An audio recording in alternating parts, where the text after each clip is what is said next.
Hello అండి, welcome to my channel. 29 September Bathukamma celebration జరిగింది తెలంగాణలో. మోస్ట్లీ అందరూ ఈరోజే మండేనే చేసినారు. మా దగ్గరేమో బంధం చెరువు దగ్గర అన్నట్టు, అందుకే మేము అందరం అక్కడికే వెళ్ళాం. ఈ వీడియో కొద్దిగా జాగ్రత్తగా చూడండి. లేడీస్, అమ్మాయిలు మెయిన్గా ఎంత టాలెంటెడ్ అండ్ ఎంత కళాకారులో ఈ వీడియోలో తెలుస్తుంది. ఒక్కో బతుకమ్మ ఒక్కో స్టైల్లో ఉంటుంది.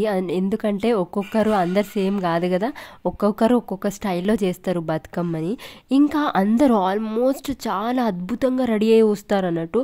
బతుకమ్మని కూడా బాగా రెడీ చేస్తారు. వాళ్ళు కూడా సూపర్గా రెడీ అయ్యి వస్తారు. ఆ బ్లౌజ్ డిజైన్, మగ్గం వర్క్, హెయిర్, జడగంటలు, హెయిర్ స్టైలిష్, మేకప్, ఇవన్నీ న్యూ డిజైన్స్.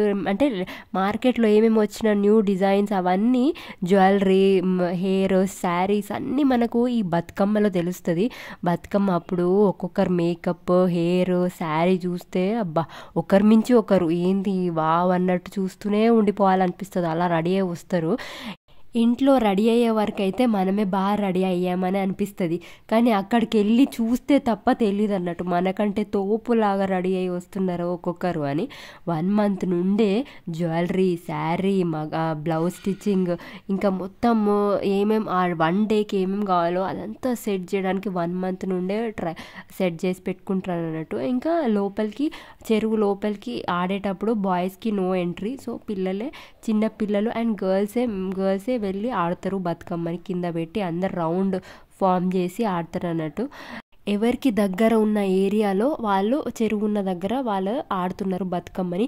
ఎక్కడ చూసినా ఆ బతుకమ్మ ఏరియాలో బతుకమ్మ అమ్మ ఇట్లా ఫోటో, విగ్రహం పక్కన పాప బతుకమ్మ పట్టుకున్నట్టు అదైతే కంపల్సరీ ఉంటుంది. విగ్రహం మాత్రం చూడండి, ఒక్కొక్కరు ఒక్కొక్క బతుకమ్మ ఎలా పెట్టినారో.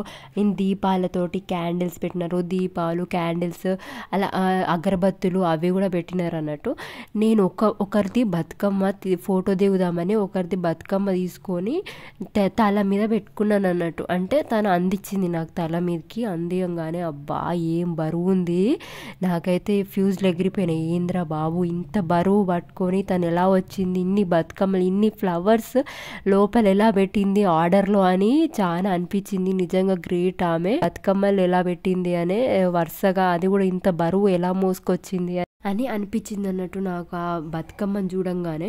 ఇంకా ఆ చెరువులో వేసేసి, చెరువులో అక్కడ బ్యారిగేట్స్ వేశారు. అంటే లోపలికి మనల్ని అలౌ చేయరు. అంటే టీమ్ మెంబర్స్ ఉన్నారు అన్నట్టు. మనం వాళ్ళకి బతుకమ్మ ఇస్తే వాళ్ళు లోపల గంగమ్మ దగ్గరికి నిమజ్జనం చేసి కొద్దిగా వాటర్ ఇస్తారు. ఆ వాటర్ని మనకి ఇస్తారు అన్నట్టు. దాంట్లో మనం గౌరమ్మని తీసుకుంటాం కదా, ఆ గౌరమ్మని అందరికీ కొద్దిగా పెట్టి తీసుకోమని చెప్తాము. ఇంకా అలానే ప్రసాదాలు కూడా, పొడులు కూడా మనం డిస్ట్రిబ్యూట్, పొడులు, లడ్డూలు అలా మనం చేసి ఉంటాం కదా ప్రసాదాలు, అవి కూడా మనం డిస్ట్రిబ్యూట్ చేయొచ్చు, అక్కడే చేస్తాము. తర్వాత చూడండి, ఇదంతా చేయడానికి కూడా మనకు హస్బెండ్ సపోర్ట్ అనేది చాలా ఇంపార్టెంట్. మనం చెప్పింది గౌరవించి మనల్ని సపోర్ట్ చేస్తే అమ్మాయిలు చేయలేదన్నట్టు ఏది ఉండదు. నిజంగా ఇంట్లో ఎన్నో పనులన్నీ చేసి ఇంత బతుకమ్మను రెడీ చేసి బతుకమ్మను చేయడానికి, అంటే చిన్న బతుకమ్మ అయితే ఫాస్ట్గానే అయిపోతుంది, పెద్దదైతే చాలా టైం పడుతుంది. ఆ బతుకమ్మను కూడా చేసి, ప్రసాదాలు చేసి, మళ్ళీ ఈవినింగ్ వచ్చి ఇక్కడ డ్యాన్స్ చేయడం అది పెద్ద, ఇక మస్తు అలసిపోతారు నిజంగా లేడీస్ అయితే.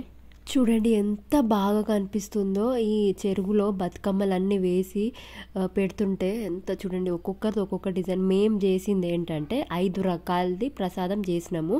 జొన్నలు, బియ్యం, పల్లీలు, నువ్వులు, పెసర్లు అవన్నీ ఫ్రై చేసి ప్యాన్లో, మిక్సీ జార్లో షుగర్ వేసి 2.5 స్పూన్స్ షుగర్ వేసి అన్నీ మిక్సీ పట్టినాం అన్నట్టు. ఫస్ట్ ఏమో కొద్దిగా నెయ్యి వేసి కొద్దిగా 5 లడ్డూలు అమ్మవారి దగ్గర ప్రసాదం లాగా పెట్టినాము. తర్వాత మొత్తం ఆ పొడి అంతా తీసుకెళ్ళినాం మేము అక్కడికే. ఇక అందరికీ ఒక్కొక్క స్పూన్ పొడి వేద్దాం అన్నట్టు పొడి తీసుకెళ్ళినాము. చూసారు కదా ఎన్ని టైప్ ఆఫ్ ఫ్లవర్స్, బంతి, చామంతి, తంగేడు, గునుగు, సీతమ్మ జడ పువ్వు అండ్ జిల్లేడు పువ్వు కూడా, గుమ్మడి పువ్వు, రోజ్, లిల్లీ, లోటస్, ఇలా అన్ని ఫ్లవర్స్ తీసుకొచ్చి బతుకమ్మలు చేస్తారు. వీటన్నిటి ఫ్లవర్స్లో చాలా మెడిసినల్ ప్రాపర్టీస్ ఉంటాయి కాబట్టి అవన్నీ వాటర్ ప్యూరిఫికేషన్కి యూజ్ అవుతుంది అన్నట్టు. బతుకమ్మని చేస్తున్నారు. ఇంకా నేను పర్సనలీ ఏమనిపిస్తదంటే నాకు మ్యారేజ్ ముందు వరకు ప్రతి అమ్మాయి పేరెంట్స్‌కి ఒక ప్రిన్సెస్ లాగానే అన్నట్టు. అంటే చిన్న పిల్లలాగానే చూస్తారు. మ్యారేజ్ అయినాక హస్బెండ్ అలా చూడడు గదా! సో, పెళ్లి తర్వాత వుమెన్ అనేది చాలా ఛాలెంజెస్ ఫేస్ చేస్తారు. అందరితోటి ఫ్యామిలీ మెంబర్స్ అందరితోటి అండ్ పిల్లలు పుట్టినాక మాత్రం ఫిజికల్‌గా, మెంటల్‌గా, లుక్ వైస్ మొత్తం పోతది. సో, నేను చెప్పేది ఏంటంటే బయట వీళ్ళు ఇంత చేస్తున్నారు, ఇది చేస్తున్నారు అని చూడక మన ఇంట్లోనే అద్భుతం ఉంది. మన ఇంట్లోనే మన వైఫ్ ఇంత వర్క్ చేస్తుంది, ఇంత పనులు చేస్తుంది, ఇంత మల్టీ టాస్కింగ్ వర్క్ చేస్తుంది అని గౌరవించి రెస్పెక్ట్ ఇవ్వండి. మరికొందరైతే ఇంకేం పని చేయట్లేదు, పనోళ్ళని పెట్టుకుంటున్నారు. మనోళ్ళైనా గ్రేట్ అనుకొని ఈ మాత్రమైనా చేస్తున్నారు, మనకు హెల్ప్ చేస్తున్నారు అని సంతోషపడాలి. So thank you for watching this video. ఇది నా బతుకమ్మ స్టోరీ.